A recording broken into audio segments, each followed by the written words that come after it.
Hey there, internet friends. Welcome to That D Plus Show. Class is in session for the only show from that nerdy site that lets you know what kind of quality to expect right from the name.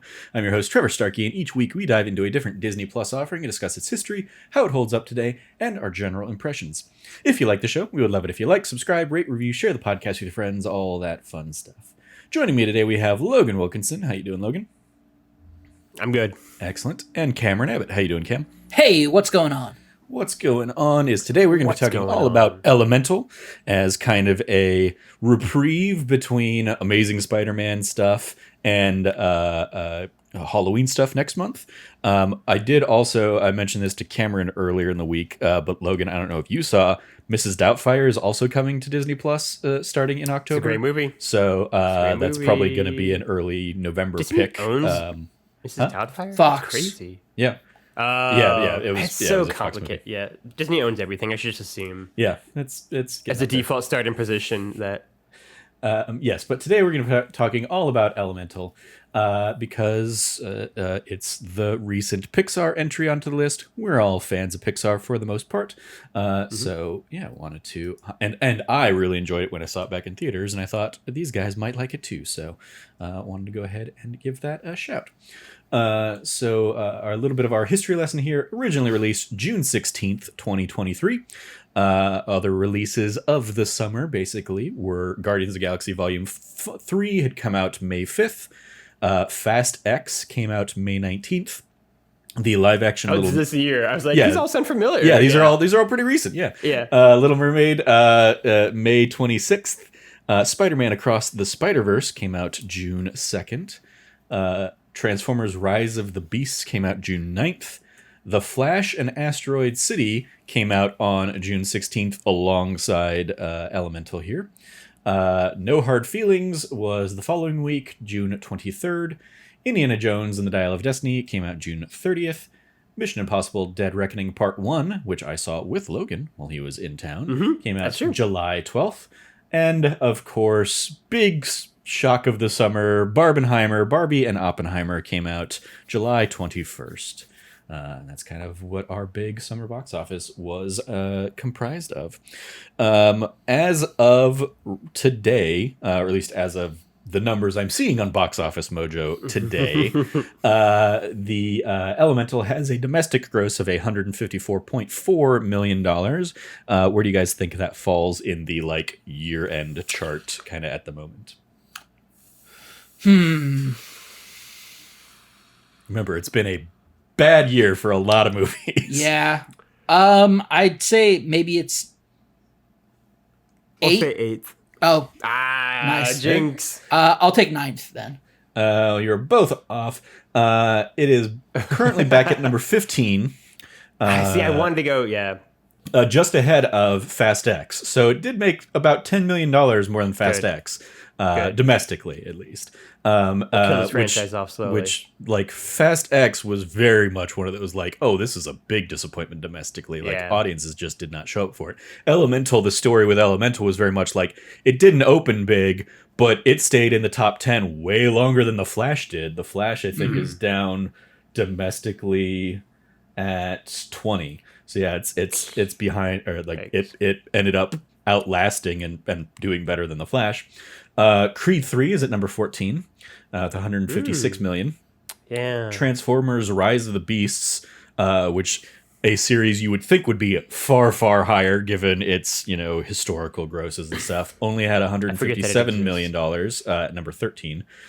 Mission Impossible Dead Reckoning Part 1 up there at number 12 with 172 Really? That's a little million. lower than I thought. I think it might have a little bit more in the international. But it also is not, looking back through the Mission Impossible stuff, it hasn't been the best performing series. It does pretty steady numbers, but it doesn't Fallout was the one that did, really. Indiana Jones and the Dial of Destiny at number 11 with 174 million. Number 10, Sound of Freedom, the surprise hit from Angel Studios this summer. John Wick out of the top 10 by the fall, probably. Yeah. John Wick Chapter 4 at number 9 with 187 million. That is a series that has historically Leaps and stepped bounds up big. each Yeah. film. So that's on the right side of the franchise ladder. Ant-Man and the Wasp: Quantumania in at number 8 with 214 million. Okay, I guess this list is looking at just money in 2023 because Avatar: Way of Water is coming in here at number 7. So some of this is going to be a little skewed, obviously, since that was a 2022 movie. But I don't know how to adjust Box Office Mojo's stupid filters for year of. Little Mermaid in at number 6 with 298 million. Oh wow, that is actually surprising to me. It still did well. Just didn't do like Lion King did $1 billion worldwide kind of thing. Right. Oppenheimer at number 5 with $321.7 million. Currently the highest grossing movie to never make number 1 at the weekend box office. That's a fun fact. That is the big Barbie. Because Barbie, yeah. It has been number 1 at the internet or the worldwide box office in one of the more recent weeks. Yeah. But yes, domestically, it is the highest grossing film to never reach number 1. I think it beat out basically Sing 2 was, I think, the second highest non-number 1. Grossing.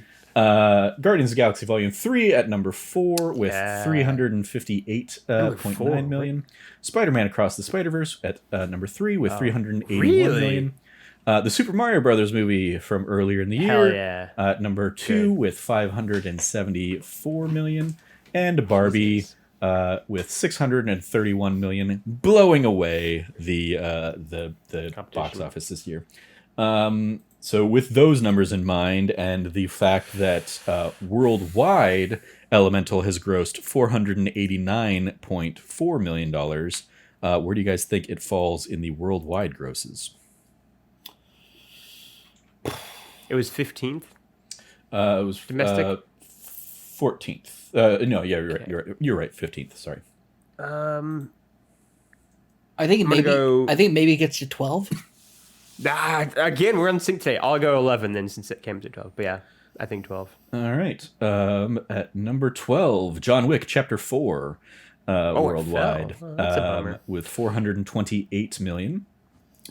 Just passing out Meg 2 The Trench, 393 million, which is above Indiana Jones and the Dial of Destiny at number 14. Oh wait, no. So John Wick did better than Meg. Yes, yeah. Okay, John Wick did better than the Meg, but the Meg did better than Indiana Jones. That's fine. Transformers: Rise of Beasts makes it to 11 in the worldwide box office with 438 million. Ant-Man and the Wasp: Quantumania at number 10, 476 million. Elemental does make it up to number 9. Nice. It does crack the top 10 internationally or worldwide with 489.4 million. Mission Impossible: Dead Reckoning at number 8 with 567. Little Mermaid up to at number 7 worldwide with 569 million.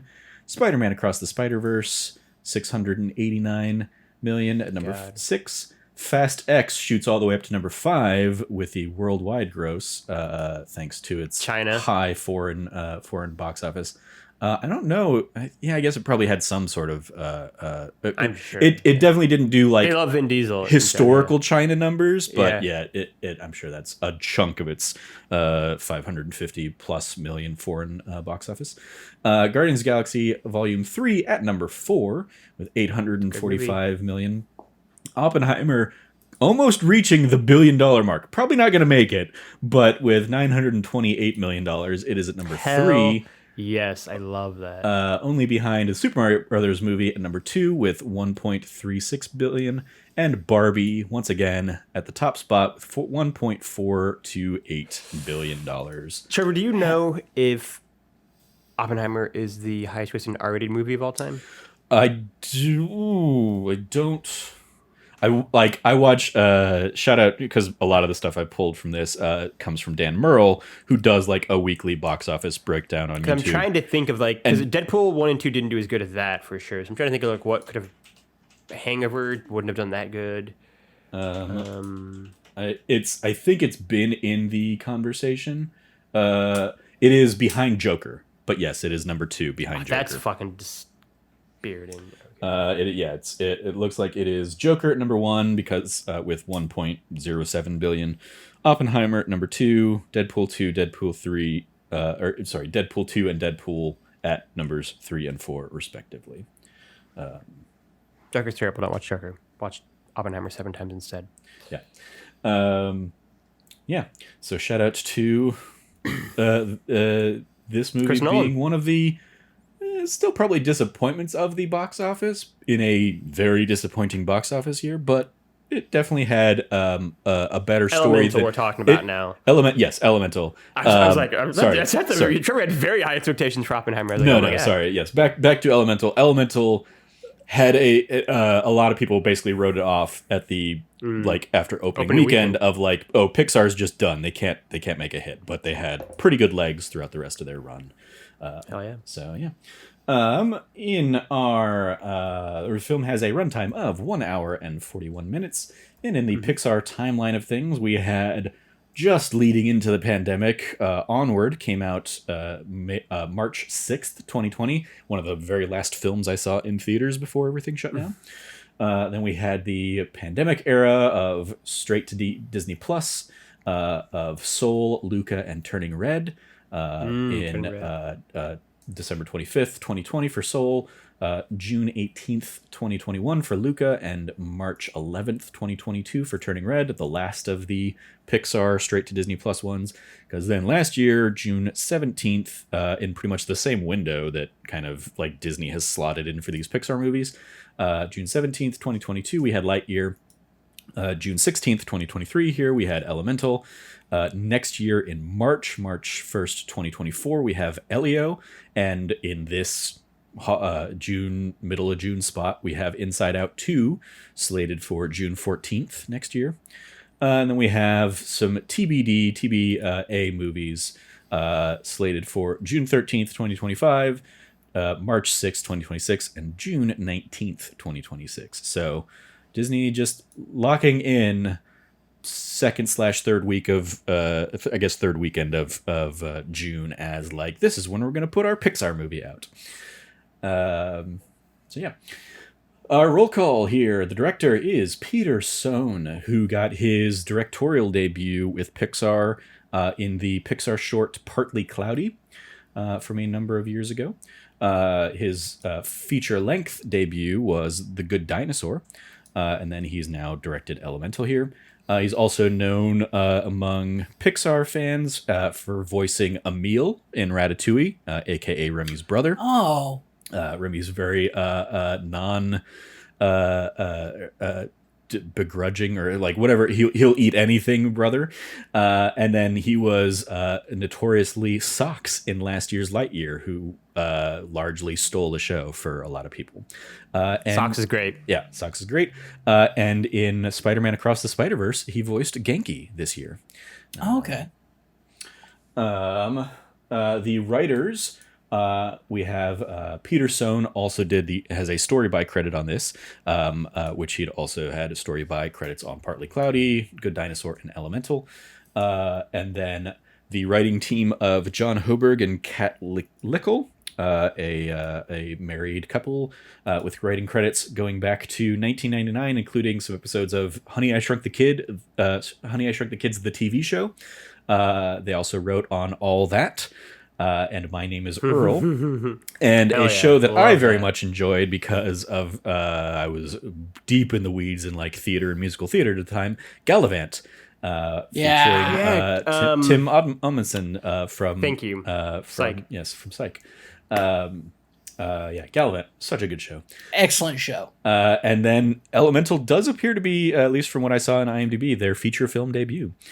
And then also joining the writing team, Brenda Sue, with a story by and screenplay credit, with writing credits going back to 2004, including episodes of How I Met Your Mother, episodes of Melissa and Joey, the film Elemental here, and an episode of The After Party, which is a show I feel like I saw a lot when I saw the show being advertised a lot when I briefly got Apple Plus to watch Ted Lasso and Schmigadoon. Schmigadoon. And then it's always funny when I see it, and I believe I've said that on this show. But she also wrote on the ill-fated Star Wars Detours show that was going to be the Star Wars animated show by the Robot Chicken team that never saw the light of day because of the Disney purchase of Lucasfilm.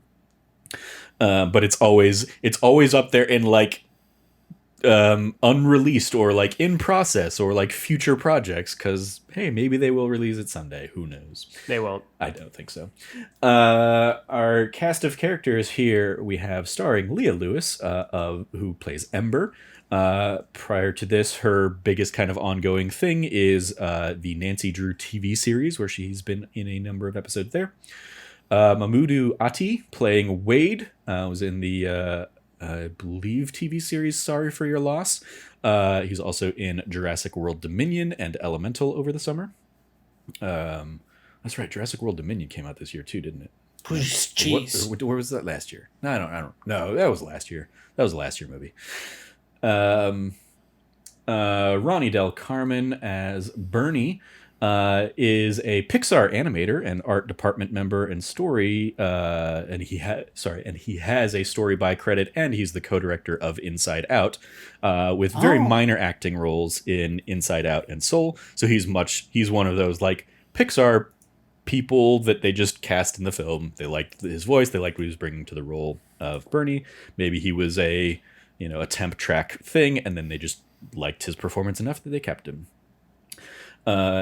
Sheila Omi playing Cinder has a number of credits going back to 2004, including little bit parts in Charlie Wilson's War, The Illegal, and the TV series Tehran, and the lead up here to Elemental. Wendy McClendon Covey playing Gale.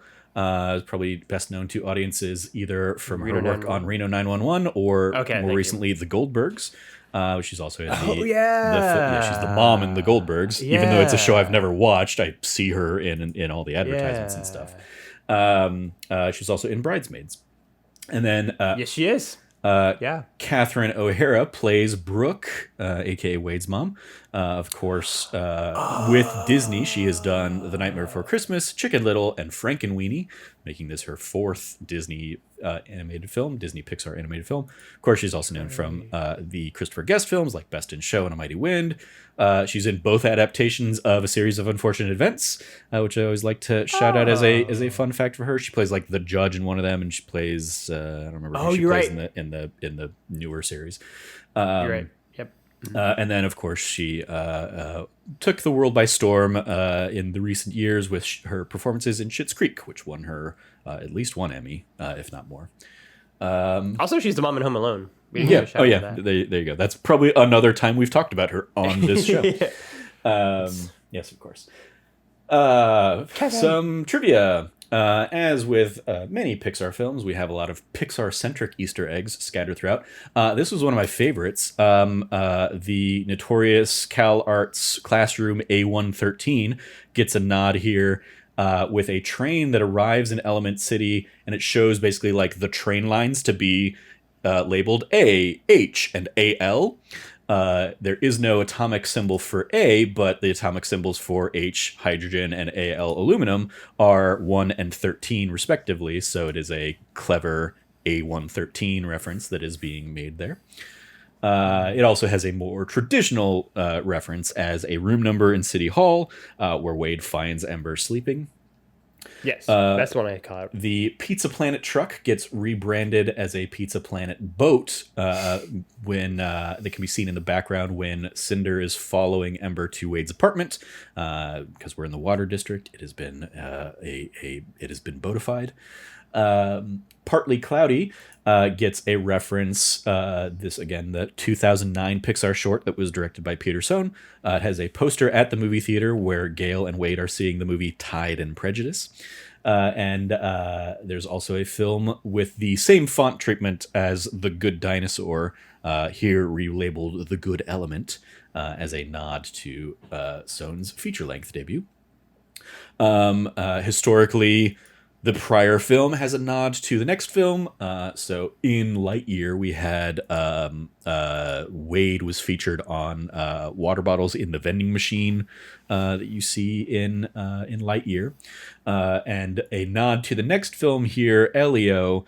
When we go to the flashback where Wade gets absorbed into a sponge, there's a sign in the background that says, "Join the Space Club."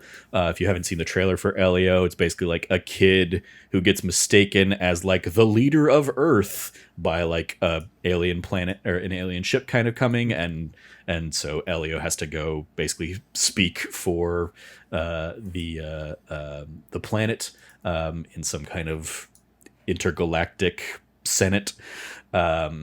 And a producer has indicated that there is another character from Elio hidden in this film, but we will likely not know who that is until the later film comes out. Much like we didn't know that Nemo was going to be a character from Finding Nemo way back when Boo gives it to Sully as a little stuffed animal. Not all Easter eggs in Elemental are aiming for laughs. One storefront is a loving tribute to Ralph Eggleston, the Pixar art director and production designer who died in 2022 from pancreatic cancer. Eggleston gave Peter Sohn his first job at Pixar in the art department on Finding Nemo. This tribute to Eggleston comes in the form of a sign reading, "Eat it, Ralph's, 2 cents." The joke, quote, "The joke is that Ralph was such a film encyclopedia. He just knew every movie. And if you asked him about a new movie, he would sort of complain about it and say, 'That's just my 2 cents,' end quote." Sohn explained. So we have a little love in there for him. He's also, if you watch all the credits all the way to the end, there are a number of Pixar animators kind of in memoriam at the end of the film, including Ralph Eggleston. The film is based on Peter Sohn's life with his parents immigrating to the U.S. from Korea, not speaking English, and settling into the Bronx. Sohn's family also opened a grocery store named Sohn's Fruits and Vegetables, similar to Ember's family and the fire pit here. Fire pit, firehouse. I think fire pit. Yeah. No, it's the fireplace. Fireplace. There we go. Fireplace. Yeah.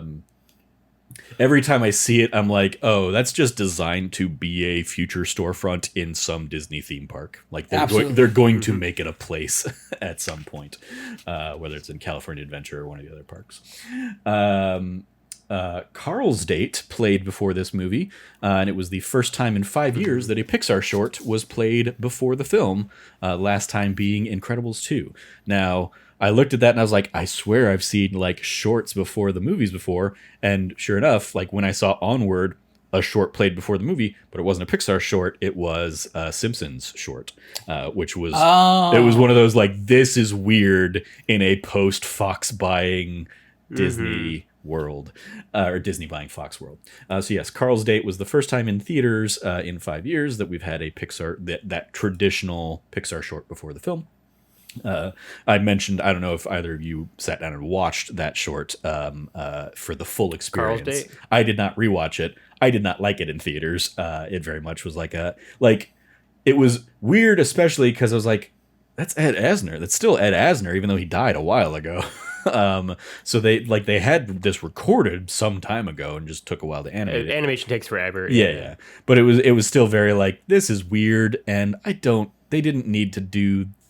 Like, I don't like it when Disney or Pixar does a thing that like undercuts like emotional resonance of another thing, and the whole short is about Carl like getting over guilt about wanting to move on from Ellie, which, you know, as an adult you're absolutely able to do, but we didn't need that as a story. I didn't need that. I like when the first 10 minutes of Up are just cinematic perfection in like the emotional beats. One of the greatest love stories ever told in cinema. Yeah, I don't need something that's that's kind of acts as like a coda of like, it's still very sweet in how much he clearly cares about Ellie, and the whole movie is, the whole short is about like his like resistance to that, while Doug tries to push him to go make a date with this new friend. But yeah, I remember watching it in theaters just being like, I don't why did they have to do this? So I did watch it. Yeah. And as the person who is the biggest Up fan of any of us, it's my favorite Pixar movie. I was prepared to not enjoy it, and I think I did, right? Okay. I think as someone who, is very protective of Up, which I think is such a beautiful movie throughout the whole thing. And I think sometimes it's sort of unfortunate, I think, of how much is placed in the first 2 minutes, which are indeed, as Trevor said, cinematic perfection and one of the greatest love stories ever told, like Cam said. But I think the whole movie's equally that great. I think the whole movie's just such a beautiful story on love and loss and grief and kind of acceptance. I'm kind of very protective of that movie in that way. I largely liked what this did, possibly because I think of the fact that it's about him going on a date, but it's really not, right? It is just like, here's 10 minutes of Carl and Doug being goofy together, right, and getting into hijinks, and then, like, in particular, like, it'd have been fine, but I think it's ending in particular where he does kind of grab Ellie's photo and kind of give this little, like, speech to her, and how, like, she'll always be his girl. Like, that worked for me to kind of tie it back to Up, right? And I think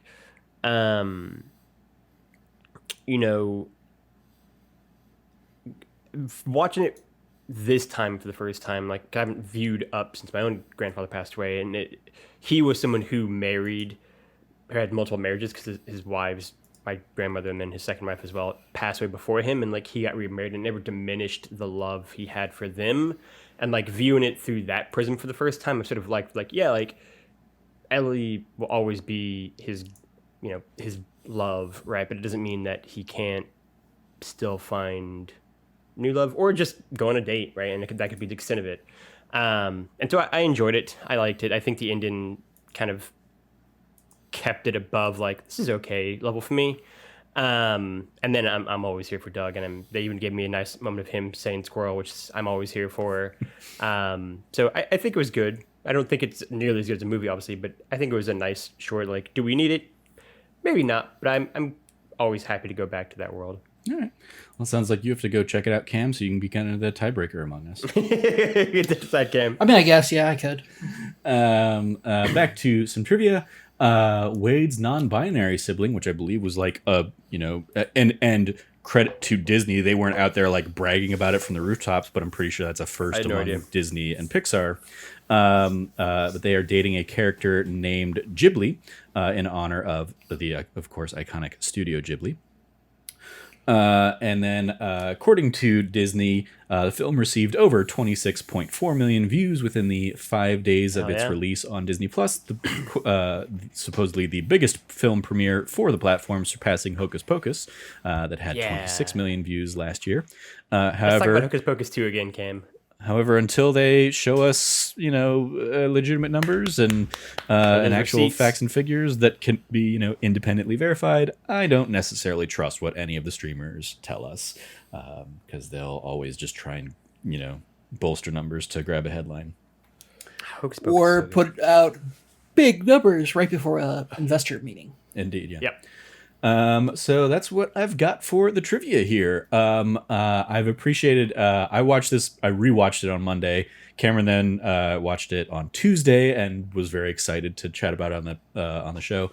Logan, you, watched it yesterday and you messaged us in the Slack, about how it just really got you. So what did everybody think about Elemental here? Logan, we'll start with you. I'm not drinking water. Cameron is drinking water. I loved it. I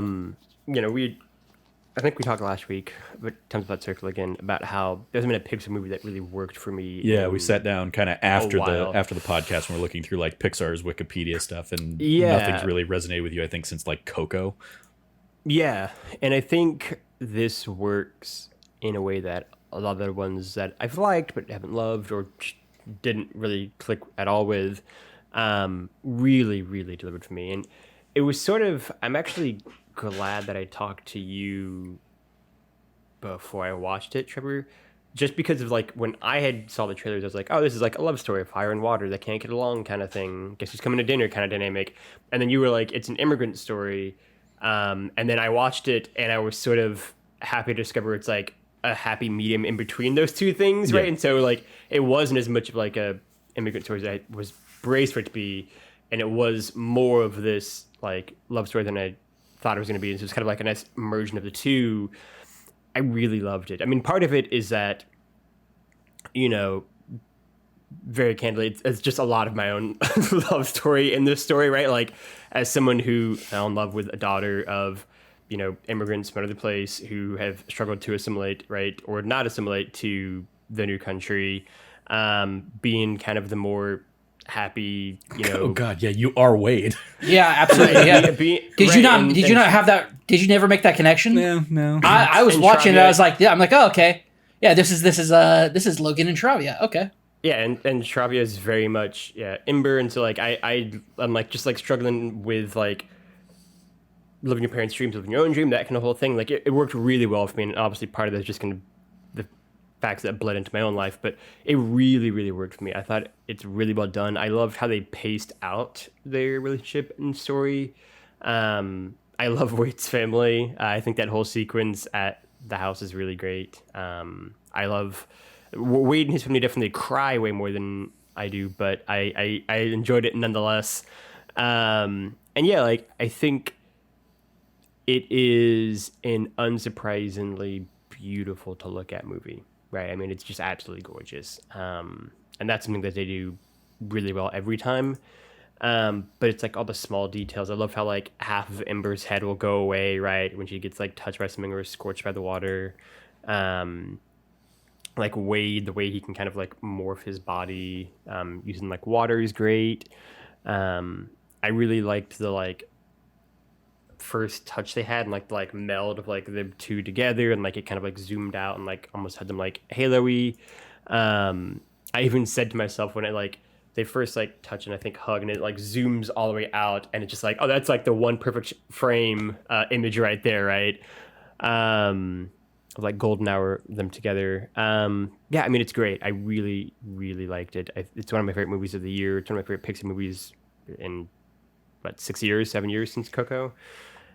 And I think it's just all the small moments, right? I mean, it's pulling from a lot of different things, right? Like there are definitely elements of like guess who's coming to dinner here.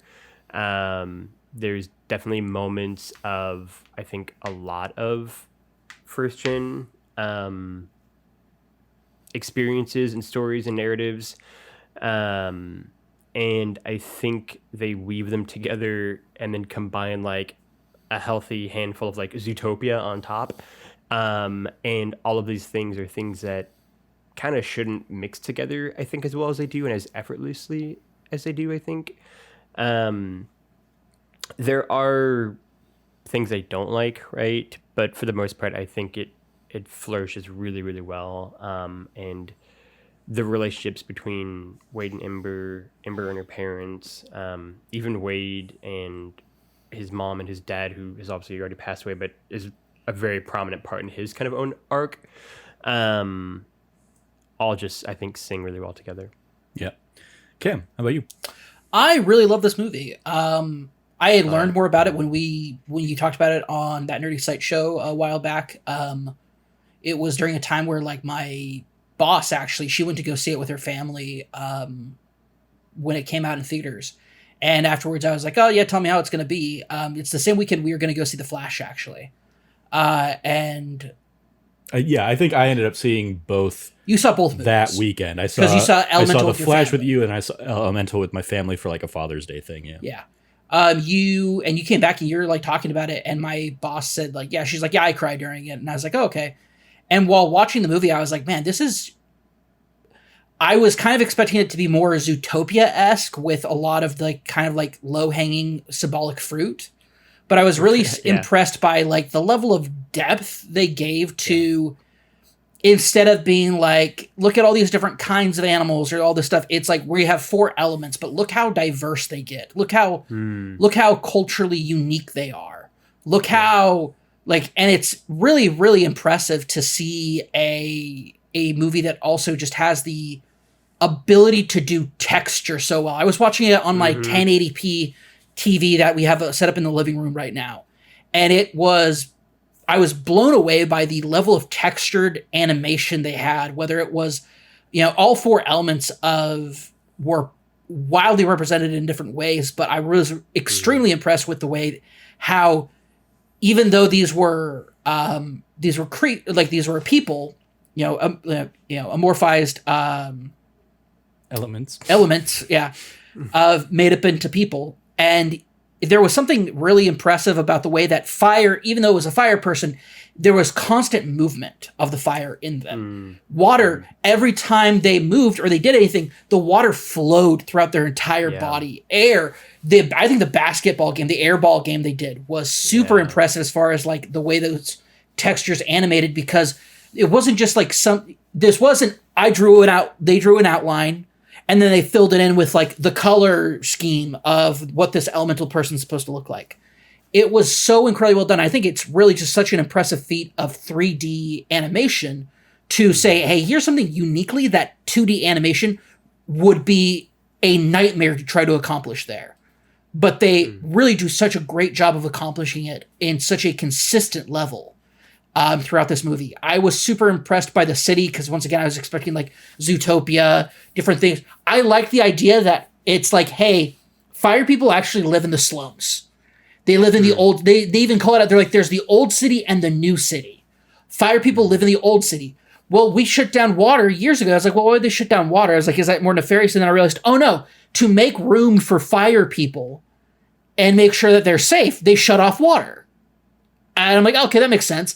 And like, you're looking through this and it's like, wow, there's like something very, like, it felt more like an actual real city rather than this like fantasy city that Zootopia was. I'm going to touch on that too. Yeah, there's infrastructure. The actual problem and the actual villain of this movie is poor bureaucratic or the poor exercise of bureaucracy and city planning. Like real villains, just.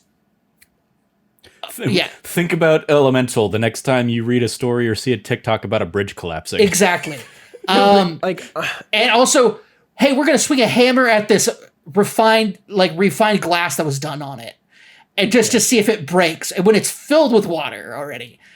It's wild, but also it's like, oh yeah, we can't get the crew to actually do their job because I covered them. Some because of them in a personal vendetta. Yeah, personal vendetta. Yeah. People's personal gripe. Or where's the person who can actually help me make this decision? Oh, well, they took off early to go to a playoff game where they got a box seat. And it's like, these are institutional, infrastructural problems in the government. And that's who the villain is. Because a lot of times you watch these movies and you're like, oh, well, tradition is the villain. Tradition is the problem. And this time they're like, no, it's not. Tradition is something you have to take inside of you and contemplate and deal with and kind of like forge your own path ahead and how does this work? There's all of that, right? And they say, no, tradition isn't the problem. Like this stuff isn't the problem. The problem is actually like systemic racism in how fire people are treated. You can't go see this flower because we're afraid you're going to burn it all down. So systemic racism and then like poorly funded and protected infrastructure and clearly incompetent bureaucracy. The three major villains of this movie. And I'm like, I am here for this. This is so good.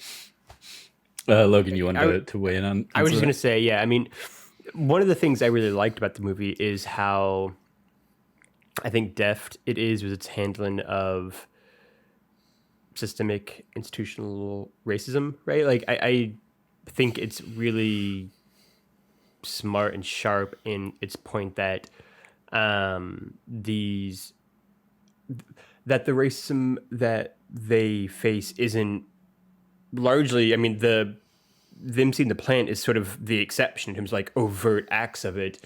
It's far more often just like you're just not able to go places, right? They're not designed for you. They're not built for you, right? That being just as nefarious and just as devastating as actual overt acts. And I thought Look at her. Look at the subway system. The subway system's built for water point out, right, yeah. people in mind.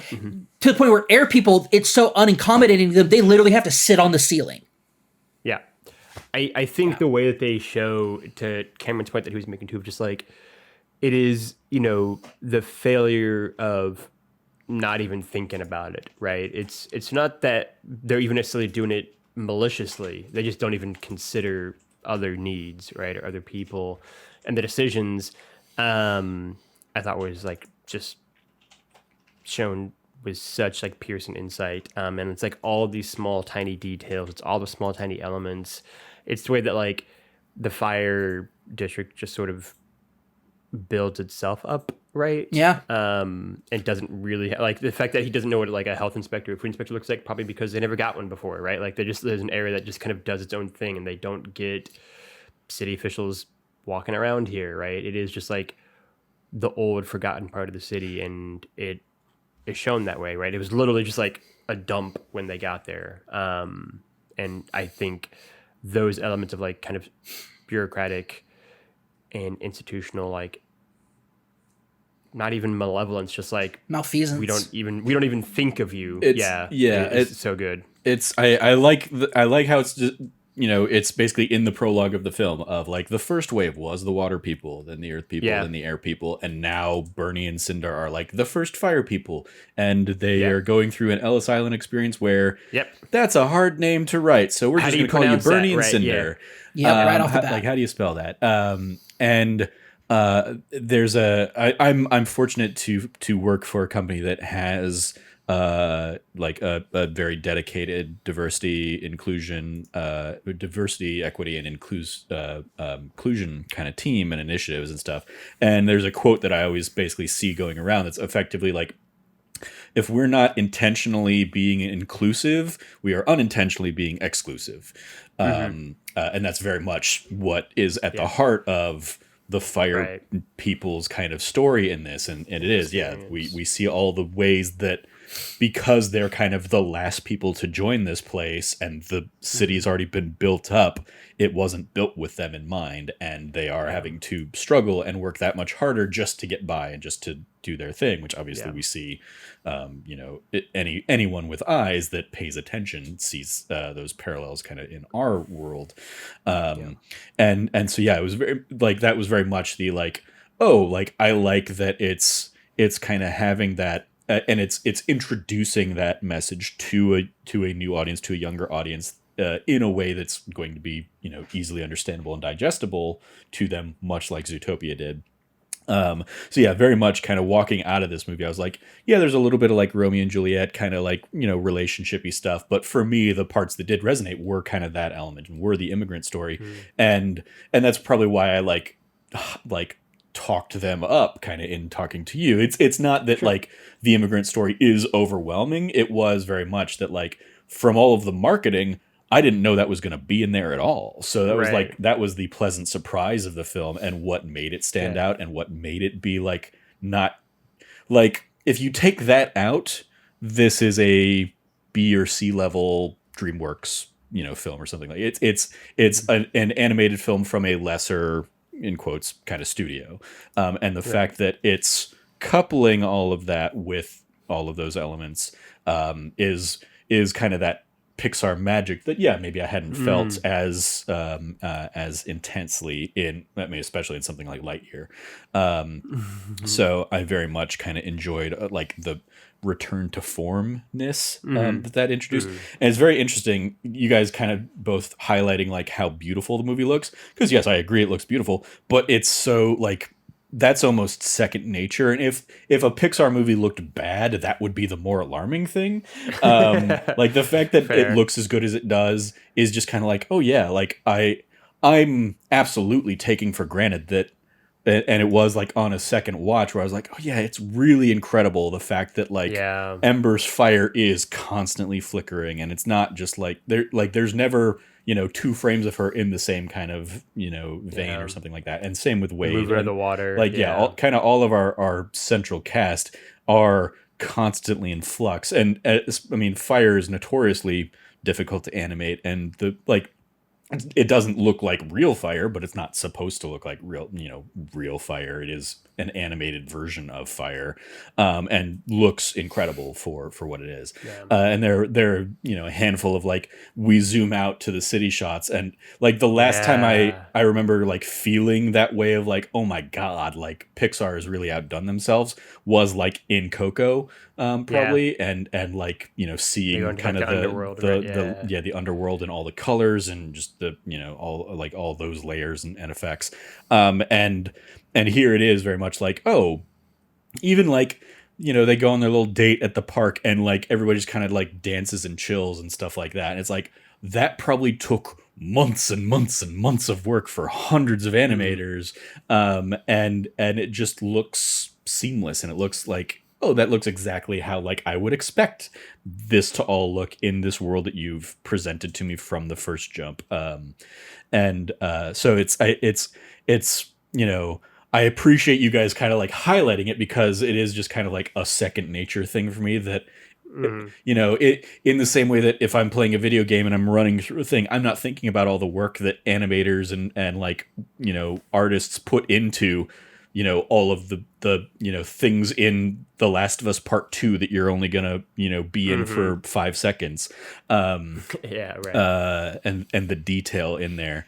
But yeah, it's beautiful stuff, and yes, incredible animation. And yeah, for me, like, I very much love the Wade and Ember dynamic, and I love that it is kind of like paced out and is, obviously literal opposites attract kind of thing. But for me, I'm sure, even though obviously I don't have like the immigrant story, I think a lot of people can relate to like the pressure of the parents and the goals and the dreams that the parent has for a child, and the child wanting something different. My parents, of course, like want me to be happy, but there was a long time there, especially like during college, where when I wasn't going down the business path, and when I was kind of like swaying and being more interested in the arts, where like I definitely felt a disappointment from my parents, and they'll attest all live long day and say, we just wanted you to be happy, we want what's best for you. But I definitely felt and had those conversations of like, well, business can probably make you happier because it will make what's you best more money for you is what we so think is right for you, right? Kind it's of also thing. like that element too, right? Yeah. And so like those aspects of it are always going to resonate for me and always be a kind of a touchstone for me in these kinds of stories.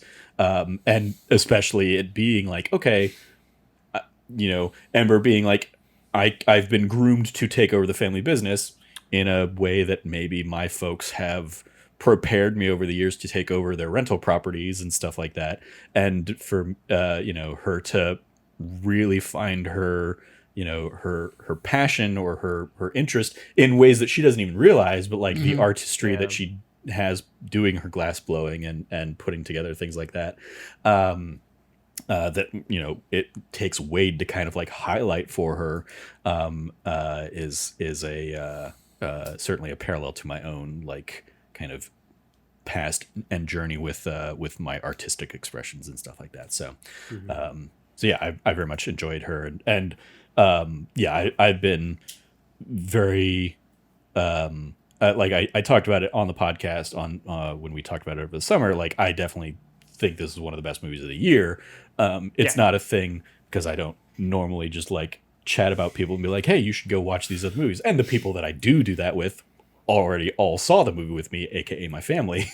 So it's not a thing I've talked about or necessarily thought about a ton since, but this is definitely going to be high up in my kind of end of the year film rankings, because I think it is a nice treat of Pixar firing on all cylinders. And it was very much as I keep a somewhat attentive ear to like the box office stuff. It was, I'm glad that people are coming around to and going and seeing Elemental, and it's finding an audience and it's getting people out to the theaters over time, even if it wasn't like big number one at the box office. I wasn't expecting it to be up against even a low performing thing like The Flash. So when like The Flash just completely bottomed out, I was like, good, that was not a good movie in so many ways. So I appreciated that like the Elemental hung on and kind of stuck around for a while in the months following.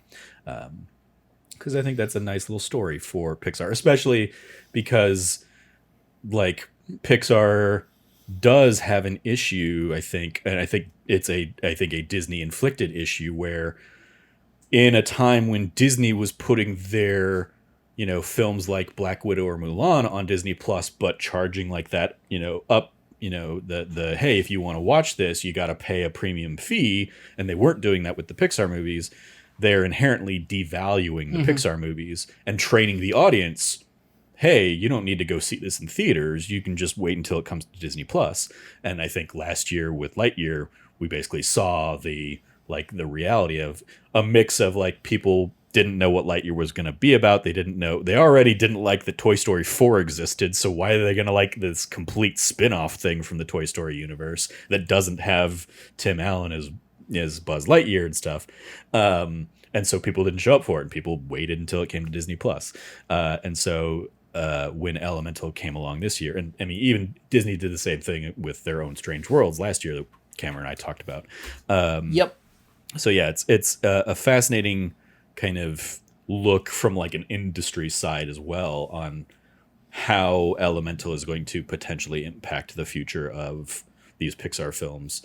But the story itself, I thought was a wonderful one to come back to, and clearly had like so much of a personal flair to it, much like Turning Red did last year. Kind of the last of the straight to Disney Plus versions. It was like it's great seeing diverse creators getting to create stories that are so heavily influenced, because it does, especially for three white guys like us, it opens our eyes to stories we wouldn't have necessarily otherwise seen or experienced, and we can still find the universal things that tie to us all, while also getting that empathetic experience of putting ourselves in somebody else's shoes.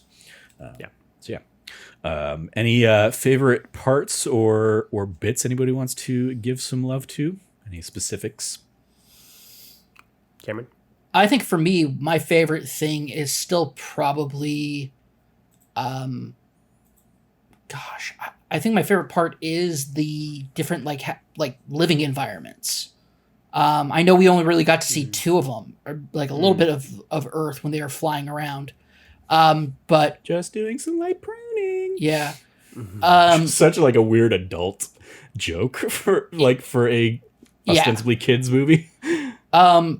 There's just so much about that I love about the kind of contrast to the way that people live, and like culturally, like the idea of like Wade's family living where water is like always there and present, right? Like, which makes sense for them, but like the contrast that gives with like.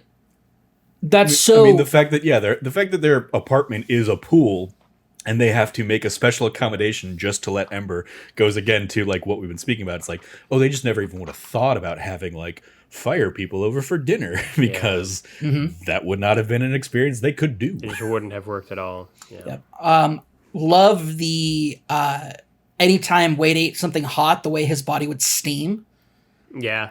And I think what is probably absolutely my favorite part of it is the way that Wade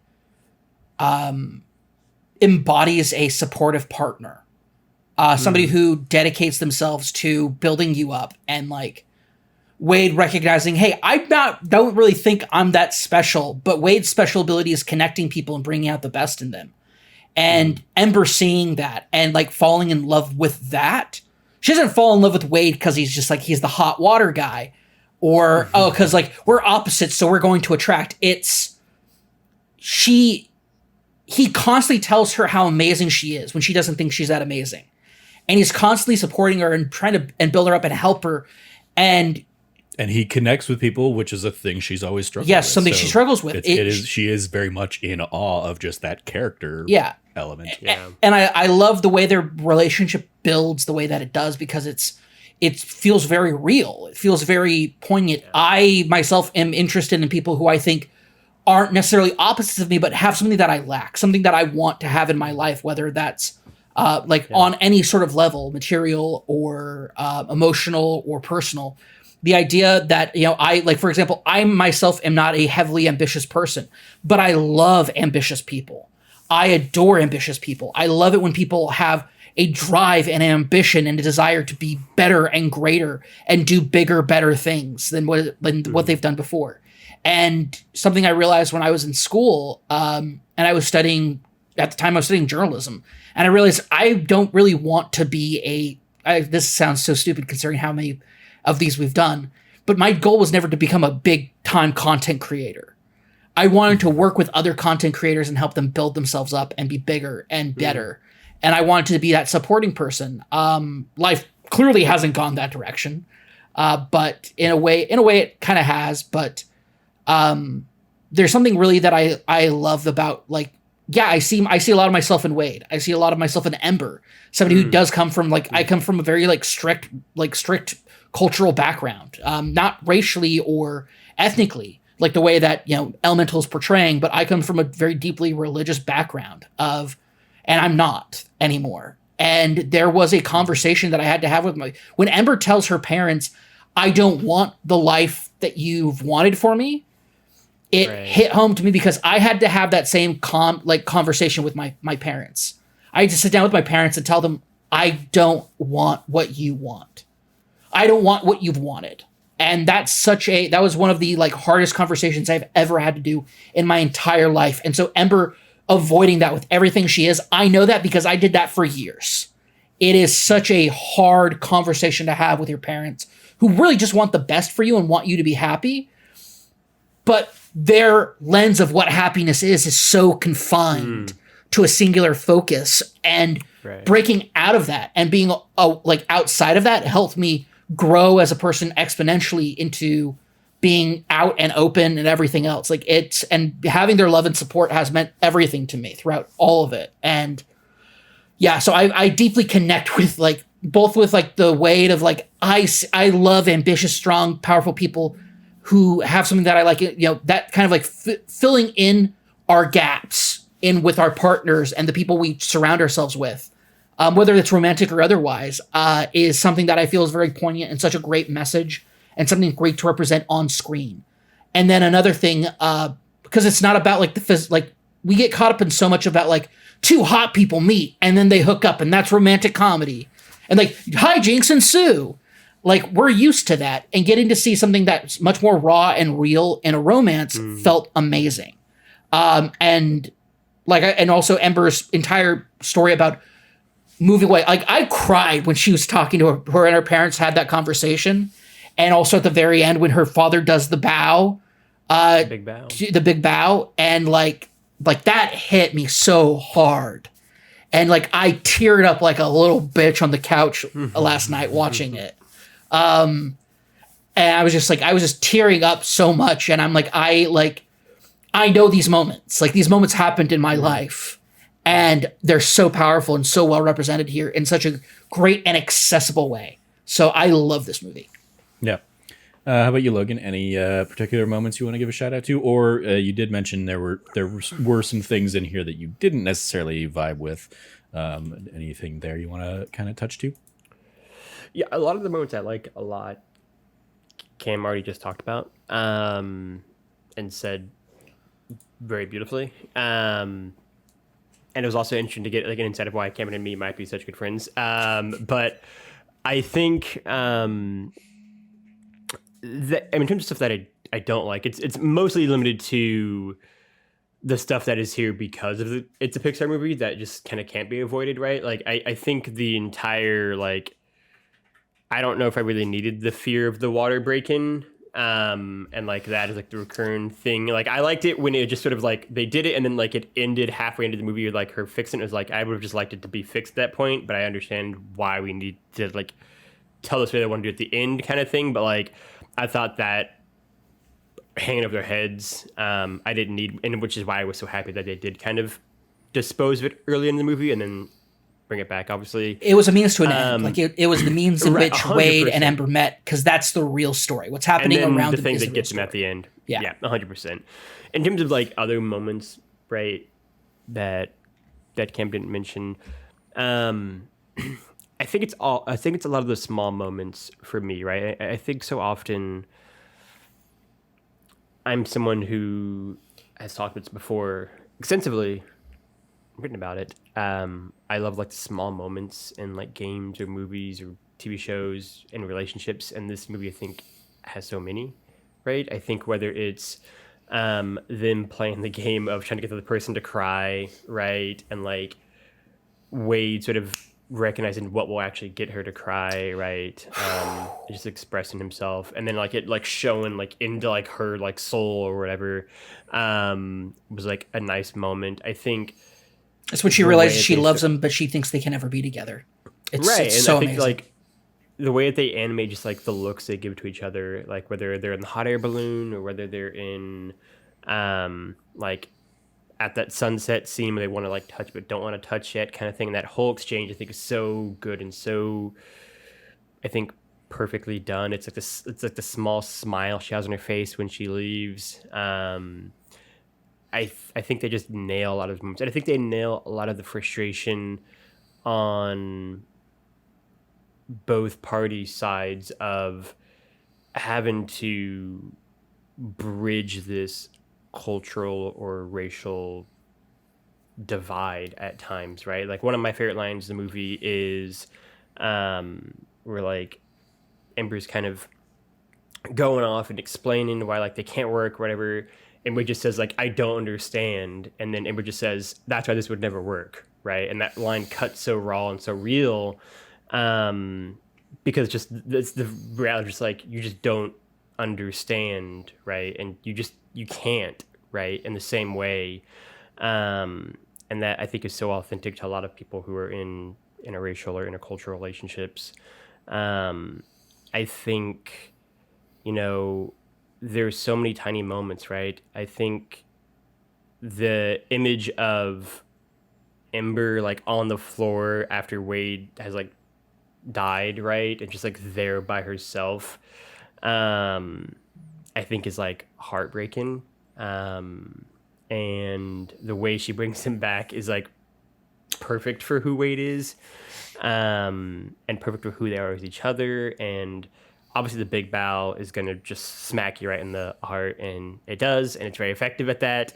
And I think the seed that is planted when he tells a story about his dad and his dad not given the big bow, you know, there's so many different generations of both trauma and relationships in this movie at play, and there's bound to be one for you here, whether it is a father who doesn't understand you and is unwilling to at all, which is I think what Bernie has as his own father. I think whether it's kind of the very loving one that Bernie and Ember have together, but one that is also still kind of hindered by just an inability to fully let go of your own dreams that you've placed on your child, whether it's not having a father, right, that Wade deals with and has to go through that trauma in his own arc there and not be able to explain anything to his dad that he wanted to, despite their kind of fraught relationship. Him and Ember, like him trying to explain to Ember why it's so important that she does it. And then he finally just says, my dad's dead. I never get to say these things to him, and you have an opportunity to, and you need to take it. Like that, like very like definitive, like there's so much left unsaid moment from him, I think works so well, right? And I think what this movie does well and different than a lot of other animated or not animated films, to me, to a point Trevor brought up earlier, is the diversity of familial relationships, right? Like I think a lot of Pixar movies even in the past have focused on like, you know, like Turner Red, for example, like the trauma of like a mother and daughter's relationship, right? And it's primarily focused on that, even if it's like a grandmother and that mother and daughter, right? But that's the lineage. And here it's these different shades of like fathers and mothers relationships on their children, and kind of different interpretations of that and what different ones look like and the impacts that they all have, right? Also, shout out to her mom. I think it's great. Her mom's awesome. It's great. Her mom's both moms are great. Both moms are great. But I mean, I love Cinder's mom more, just because I love Cinder is mom. Ember's mom. Oh, yeah, sorry. Yeah, no, sorry. I love Cinder. Yeah, right. Thank you. I love Cinder more than I love Wade's mom. Cinder is just her, the smell.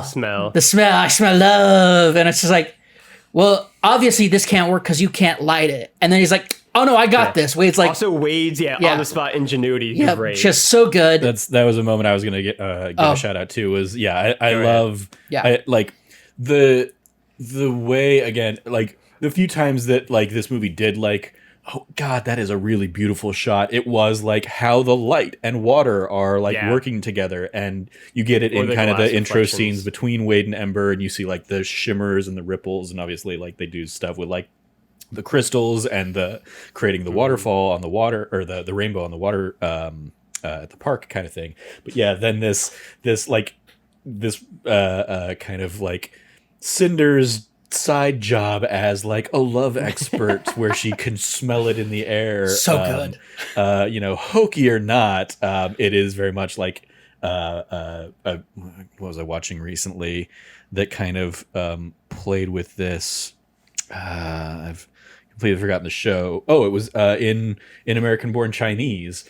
The mom gets like super into kind of like she goes to her acupuncturist who has like Chinese medicinal herbs and stuff like that she takes back to her her church group, and is able to like, it's that kind of thing, which again a cultural touchstone I don't necessarily have, but seeing it here in kind of in this form, and it being introduced as like, okay, she can tell a match based on how the smoke is lit here, and how these incense burns. And so like her being like, it can't work because you can't light this thing, and he's like, no, let me go ahead and use Ember's light, my ability to kind of like magnify light, and I was like, that's a real good way to show, hey, yeah, they're not traditionally compatible, but clearly they complement each other in such a unique and interesting way in this world. So I really, that's a shout out to me. To you? That is to me a shout out in this, a shout out worthy moment. Absolutely, yes. It is not. It's not like, hey, Trevor, we made this part for you, in reference to you. No, that caught me off guard. All of a sudden, I was like, wait, what? Yeah. Shout out to the dumbass guy who's like, oh, so it's buy one get one free? Well, I just want the free one. That's not how it works. Like, absolutely, I would explode much like Ember does. Absolutely, yeah. Moment. Like that's a normal, rational response to that kind of very stupid customer. You want to know something? The fact that people come in and they make that joke is the most that. This is the only way that it, like, the only thing that's more frustrating than people coming in and making that joke of like, can I just get the free one? Is people who do legitimately believe they can just get the free one. Yeah. Or, I mean, I got in my retail days many moons ago. I can't get it to scan. Oh, does that mean it's free? No, it doesn't mean it's free, my guy. Thanks for being the 10th person who's told that joke to me today. How would that make it free? How would it make it free at all? That doesn't make any sense. Screw you. I also enjoyed the customer's always right, and her just being like, not always. As a line of like, I wish I could have said to so many different people. Oh yeah, absolutely. I did say that to people. They're like, well, the customer's always right. And I'm like, the customer is always the one who gets to make the final decision. Now, let me tell you why this is a bad decision.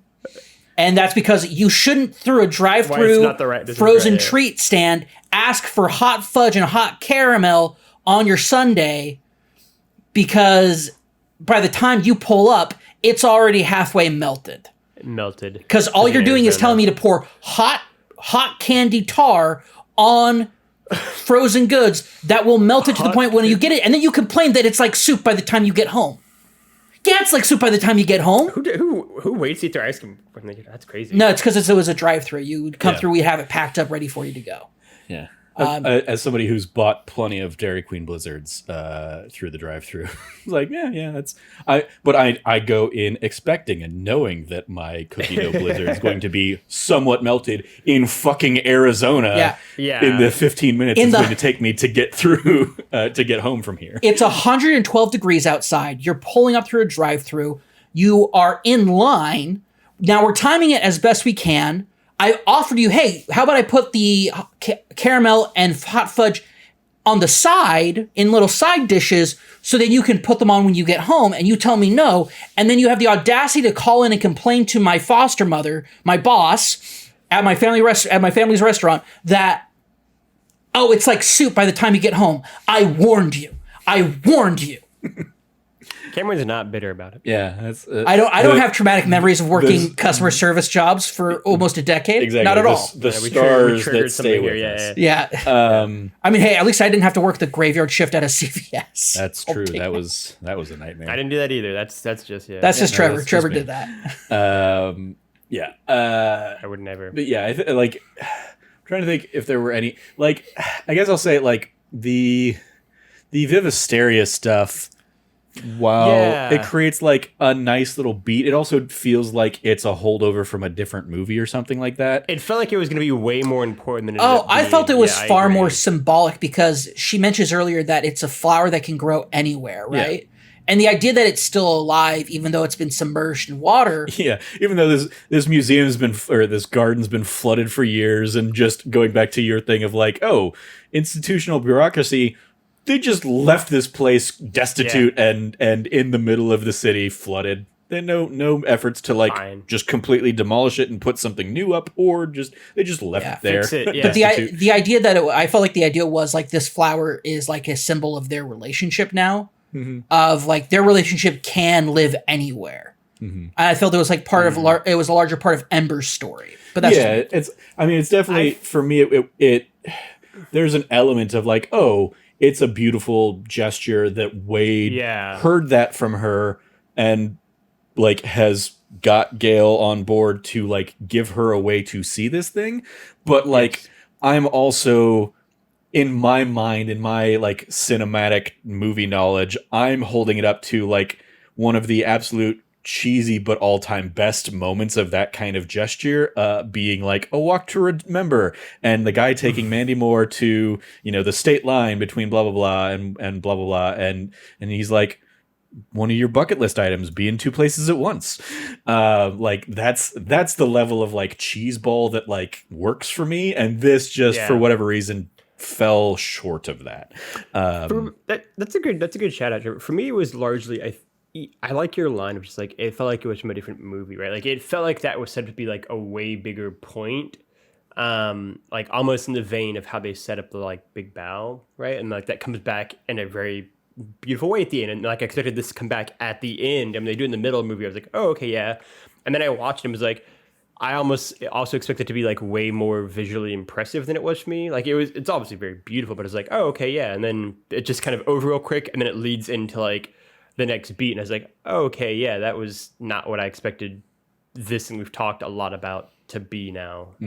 But it's small gripes, right? Yeah.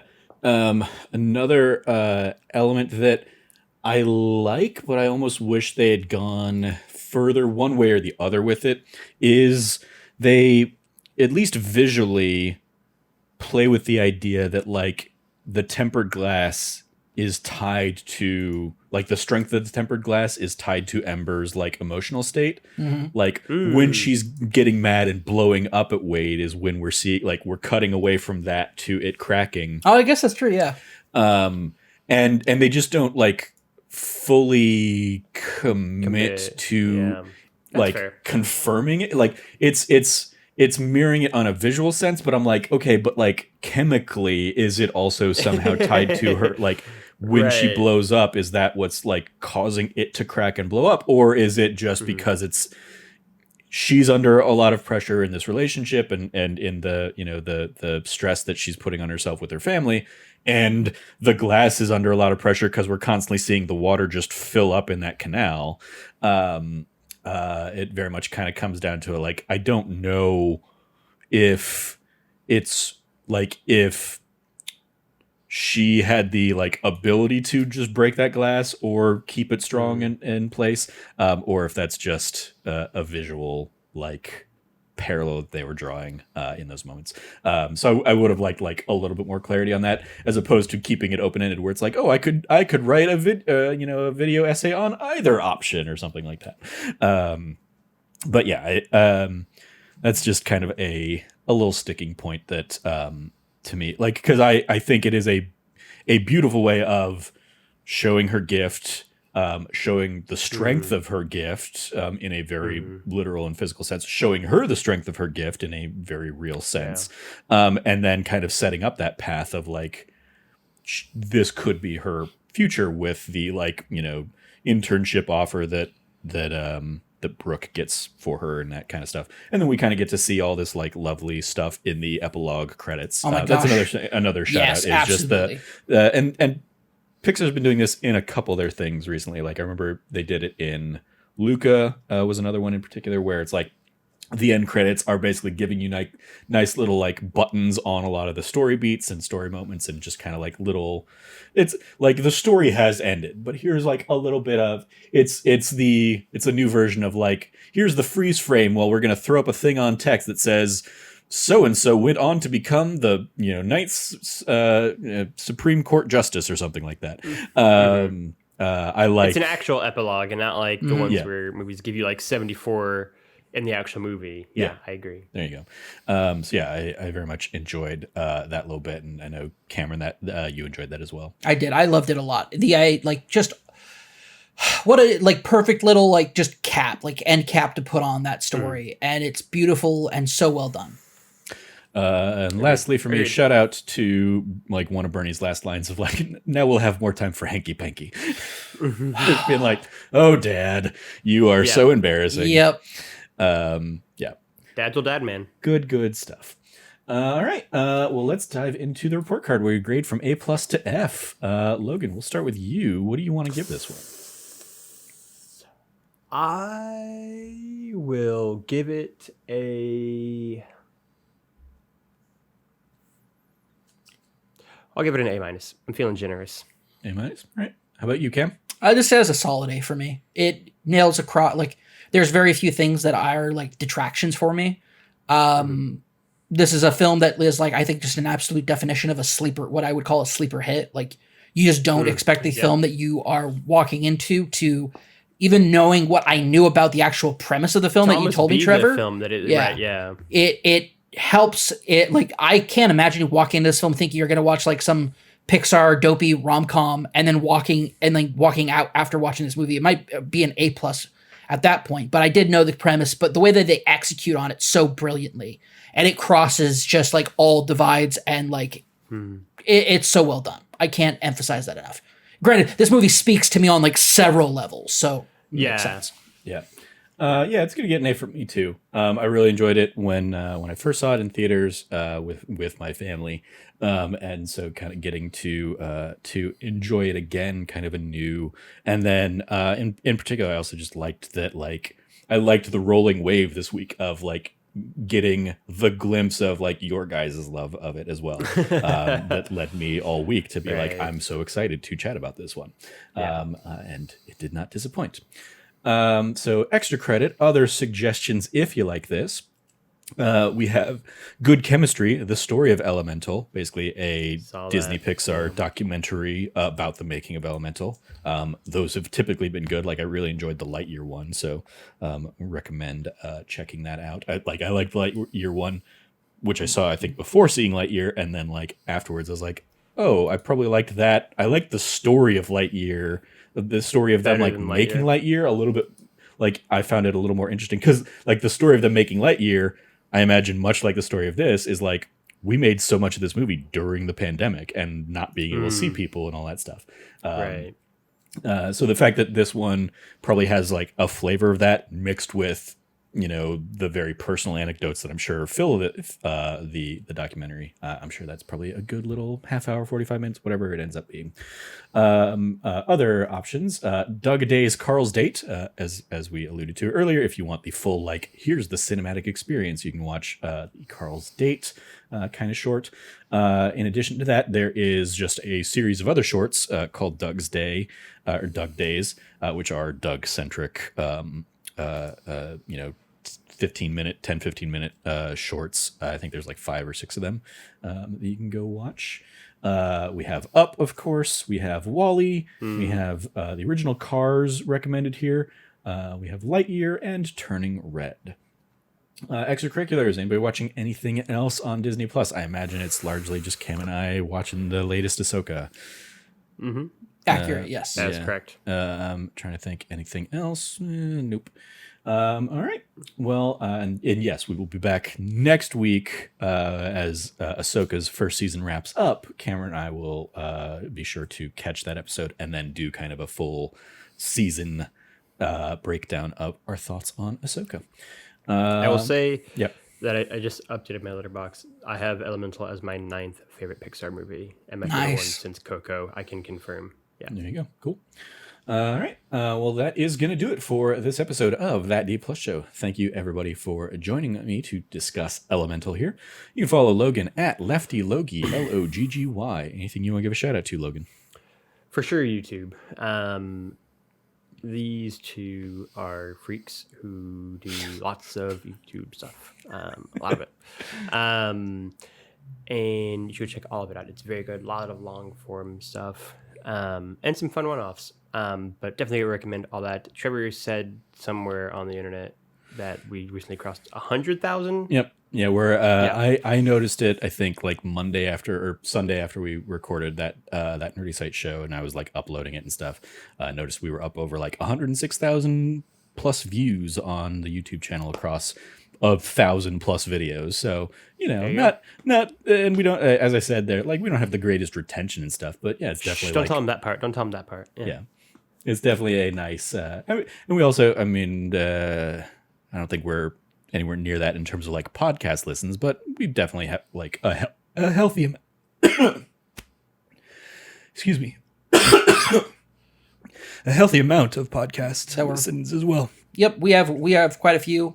We are doing extremely well as far as like over time. Like it's nice to see like the grind's been grinding. Like we've been grinding the grind for a long time. We've been putting out a lot of different videos, and a lot of our 2 years ago when we said, hey, we're going to focus on YouTube and primarily focus our stuff on YouTube, less on writing, less on other stuff.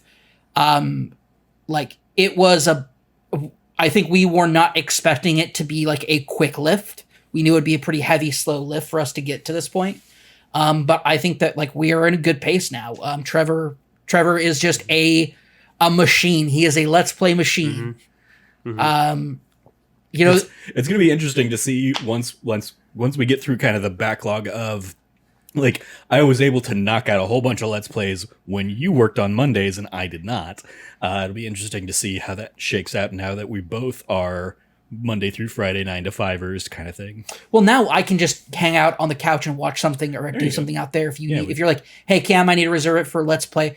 But here's the thing: we are also living in a new era where like we've been talking about it for a while, but eventually we are going to get to a point where we're just going to sit down and play, Teenage Mutant Ninja Turtles or something else that's fun co-op. Something co-op is going to come out. I mean, heck. I love that. We tried a Baldur's Gate one. The limitation we have right now is figuring out how to make it work for both of our audios and all that stuff.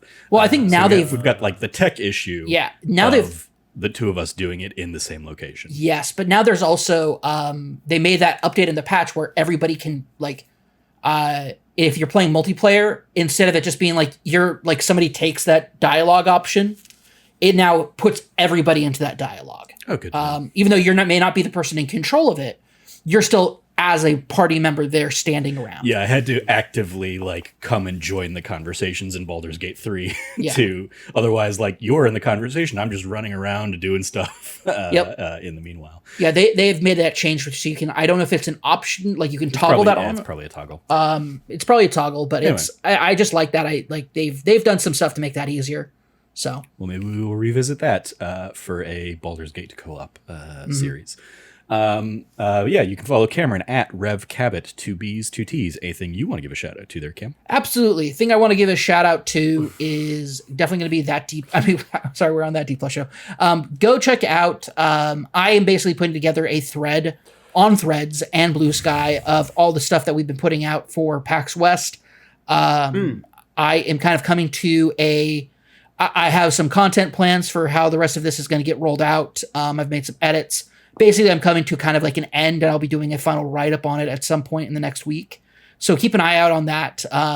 on, whether it's my stuff on Threads or Blue Sky or Twitter. Yeah, it's Twitter. Fuck it's X. Twitter. Yeah, nobody call it X. Nobody calls it X. The only people who ever call it X are if you have to like accurately describe it in a news story that's being written. Yeah. I mean, even then they say X, comma, formerly known as Twitter. Formerly Twitter. Yeah. Yeah. Even the app, they had to change the description on the app to get people to realize that this is the right X. Let me point out, when I use Twitter on browser, I put in twitter.com. I don't put an X. Is it shorter? Probably would be, but actually it's not, because I put T and it says, you want to go to Twitter, don't you, Cameron? It's like, yes, I do. Yeah. Anyway, you can follow me at Trevor J. Starkey on Twitter. In addition to continuing to check out Cam's PAX little videos that he's been putting out there, you can check out my Tuesdays and Thursdays Let's Plays from Baldur's Gate 3, where we made it into Act 2 this week. So we've been exploring the Shadow-Cursed lands. Ooh. It's a very fascinating kind of being in that, as that was like my second playthrough of the game. So I was like, a lot of like the episodes are kind of me commenting on, well, this went very differently in my first playthrough, and here's kind of how I can compare and contrast the two experiences. I have to do the Hitman one at some point. I really do want to do that. That actually probably won't be that hard to figure out because it's actually on a modern console, not a PS2. That's going to give me an aneurysm. There's that, yeah. So yeah, go check out all that stuff. And as we touched on, if you've missed the last few episodes of that D Plus show, we've got a whole bunch of Spider-Man themed stuff that you can go back and watch, or stay tuned for our upcoming run of. After Ahsoka, we'll do a few Halloween themed episodes here for October 2023. Including Return to Halloween Town as we close out that annual visit to Halloween Town of the series, which both Cameron and Logan attest is the worst of the series. You've been warned. You've been warned. You cannot blame us. You've been warned. No, I like none of them have been good. So well, so I don't know how much. I don't agree with that. I don't agree with that at all. I don't agree with that. I know you don't. By the way, I'm not going to be on this episode. I'm just putting that out there now so that nothing bad happens to me that prevents me from being on this episode. Sure. But yes, we'll also have Haunted Mansion, the 2023 one, which was well out of the top films this year. Shame. Nowhere near our list. It doesn't mean it's not good though. In part, I imagine, because it also came out like right as the actors' strike started, so they couldn't promote it. Yeah. Like its big premiere was at Disneyland with Disneyland cast members out there instead of Jamie Lee Curtis and Lakeith Stanfield and Rosario Dawson. So it is currently sitting at the 29th biggest domestic release of the year. Two below Blue Beetle, one below Evil Dead Rise, and one above Cocaine Bear. It is just barely better than Cocaine Bear this year. Evil Dead Rise was good. There you go. But yes, so we'll have that, and then we'll have some third thing in there. Maybe Goosebumps. Maybe we'll land on some other Halloween-y themed item. But yes, stay tuned for that. And you can follow all of us over at That Nerdy Site, or go to thatnerdysite.com for all the latest. Once again, if you liked what you heard, please like, rate, review, subscribe, share the podcast with your friends, all that fun stuff. Thank you for joining us. As always, stay nerdy and be good to each other. Class dismissed.